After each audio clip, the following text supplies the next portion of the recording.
ماشاءاللہ غالباً اب بھی زندہ ہے، پورے کرمان میں جب امام حسین کی مجلس کرواتا ہے، کسی بادشاہ اور وزیر کی مجلس میں بھی اتنے طعام نہیں ہوتے جتنا اس کی مجلس میں امام حسین کا نظر و نیاز ہوتا ہے۔ ہمارے ایران کے استاد کہتے ہیں کہ جب میں ان سے ملنے گیا اور اسی نیت سے ملنے گیا کہ پوچھوں تو صحیح آپ کے پاس اتنا پیسہ آتا کہاں سے کہ آپ امام حسین کے اتنے سفرے اور اتنے طعام لگاتے ہیں۔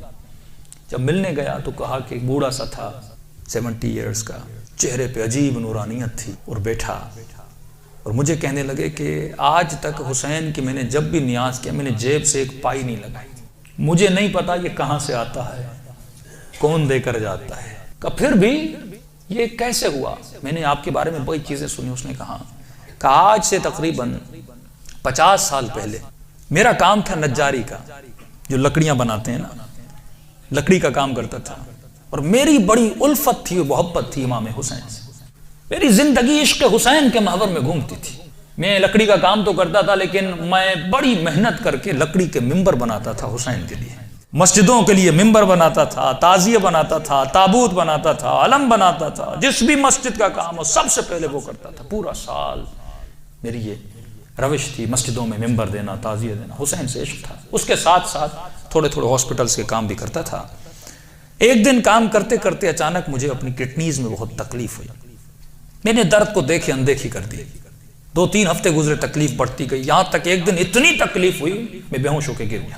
مجھے ہاسپٹل لے جایا گیا، ڈاکٹرز نے مجھ سے کہا کہ کب سے تکلیف ہے؟ میں نے کہا 2 ہفتے سے تکلیف پڑ گئی ہے۔ انہوں نے کہا جلدی جا کر اپنی یورین کے ٹیسٹ دو۔ جب یورین ٹیسٹ دینے گیا تو میرا یورین ہی نہیں آ رہا تھا۔ پھر ڈاکٹر نے ایک انجیکشن لگا، کہا آج کے بعد گھر چلا جا، نہ تجھے چلنا ہے نہ تجھے کام کرنا ہے، بس بستر پہ سیدھا ہو کے لیٹ جا۔ کہ جب گھر پہنچتے پہنچتے میرے پاؤں پھول گئے، اور کہتا ہے کہ مولانا اس دن کا سونا 4 سال تک میں اسی طرح بستر پہ سویا رہا، بدن پھول گیا، نہ ہاتھ ہلا سکتا ہوں نہ پاؤں ہلا سکتا ہوں، یہاں تک کہ میں نے آنکھوں سے دیکھنا بھی چھوڑ دیا، بس مجھے کانوں سے آوازیں سن جاتی تھی۔ جب اس تکلیف میں پہنچا نا، اپنے جتنے رشتہ دار تھے سب چھوڑ کے چلے گئے۔ ایک میری بوڑھی ماں تھی، لوگ میرے قریب نہیں آتے تھے کہ یہ بیمار ہے اس کے قریب نہیں جاؤ، لیکن میری بوڑھی ماں میری خدمت کرتی رہی۔ ماؤں کی قدر کرو جب تک زندہ ہیں، کہ اس ماں نے میری خدمت ایسے کی جیسے میں بچہ تھا۔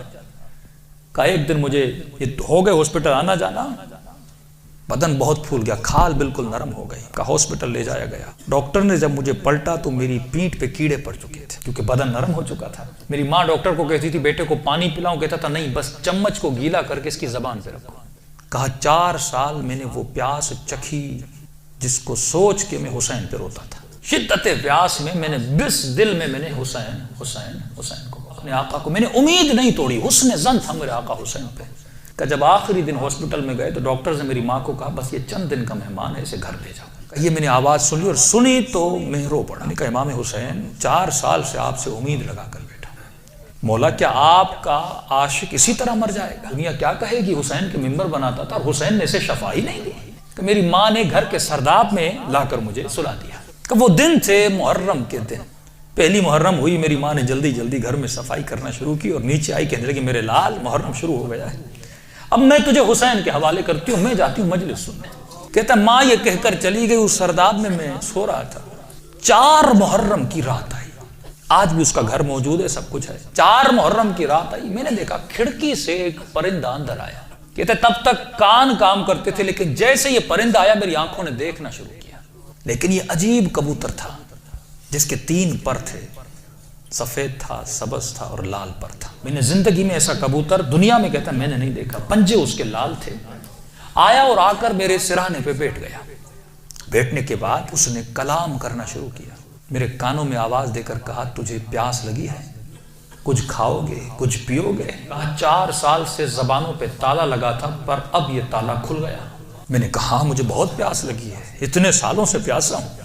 کہ پتہ نہیں اس کی چونچ میں کیا تھا، اس نے میرے منہ میں ڈالا، بس وہ بدن میں جانا تھا، ایک عجیب سی فرحت مجھے ملی۔ پھر وہ پرندہ اڑا اور اڑ کے سامنے کرسی تھی اس پہ بیٹھ گیا۔ اب میں کہہ رہا اپنے ذہن میں یہ کہہ رہا تھا کہ مولا حسین اگر تو نے بھیجا ہے تو یہ اڑ کے میرے پاس آئے گا یا میرے بستر کے نیچے جائے گا، اگر تو نے نہیں بھیجا یہ اڑ کے چلا جائے۔ کہ اتنا کہنا تھا، وہ پرندہ اڑا اور میرے بستر کے نیچے جا کر بیٹھ گیا۔ کہ بس اتنا ہوا، لیکن ابھی بھی بستر پہ لیٹا ہوا ہوں، لیکن تھوڑی فرحت مجھے مل چکی ہے۔ اب سوچ رہا ہوں یہ پرندہ کون ہے، کہاں سے آ رہا ہے۔ اتنے میں صبح ہوئی، میری ماں نیچے سرداب میں آئے اور اس کے ہاتھ میں رومال تھا. پہلے زمانے میں جب لوگ روتے تھے تو ایک رومال رکھتے تھے. کہ جلدی دوڑی دوڑی آئی اور گیلا سا رومال تھا. اس نے اس رومال کو میرے اوپر نچوڑنا شروع کیا.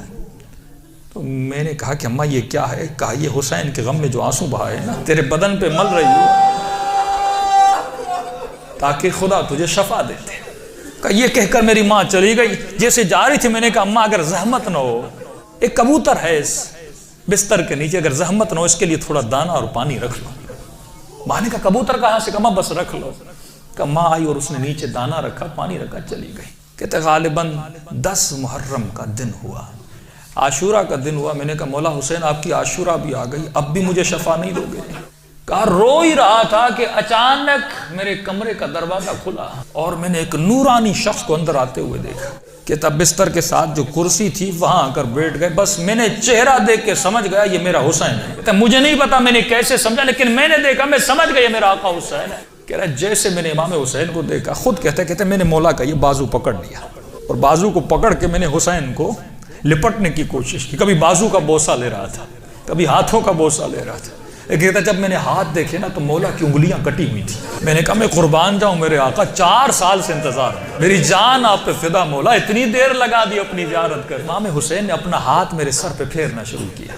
کہا آج ماشاءاللہ ہم آ گئے، ہمارا انتظار تھا، ہم آ گئے، تیرا انتظار ختم ہو گیا، بتا تجھے کیا چاہیے؟ میں نے کہا میں نہیں بتاؤں گا، آپ کو پتا ہے مجھے کیا چاہیے.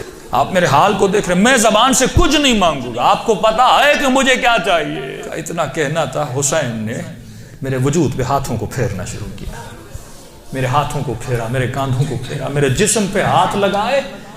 کہا آج ماشاءاللہ جو تجھے چاہیے تھا حسین نے دے دیا. میں نے کہا آقا آپ کا بہت شکریہ. کہ مولا میں نے ایک نظر کی تھی. کیا کی تھی آج ماشاءاللہ؟ مولا میں نے نظر کی تھی اگر آپ مجھے شفا دیں گے میں 10 دن آپ کا نیاز کروں گا، 10 دن مجلس کروں گا اور 10 دن آپ کا نیاز کروں گا.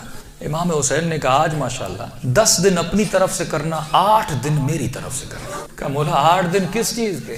کہا آج ماشاءاللہ 10 دن تو حسین کے لیے کرے گا اور 8 دن میری طرف سے میری اماں زہرا کے لیے کرے گا. یہ کہہ کر حسین چلے گئے اور جب چلے تو میں رونے لگا. اتنے میں وہ پرندہ بستر کے نیچے سے نکلا اور اس نے پرواز کرنا شروع کی. کہتا مجھے نہیں پتا وہ پرندہ پڑھ کیا رہا تھا، حسین آواز میں کچھ کہہ رہا تھا. آواز سن کے میری ماں دوڑتی ہوئی نیچے آئی. اسی نیچے آئی لیکن دہشت اتنی تھی اس آواز میں، میری ماں اندر نہیں آ رہی تھی، پیچھے سے کہہ رہی تھی ماشاءاللہ یہ کمرے میں آوازیں کیسی ہیں.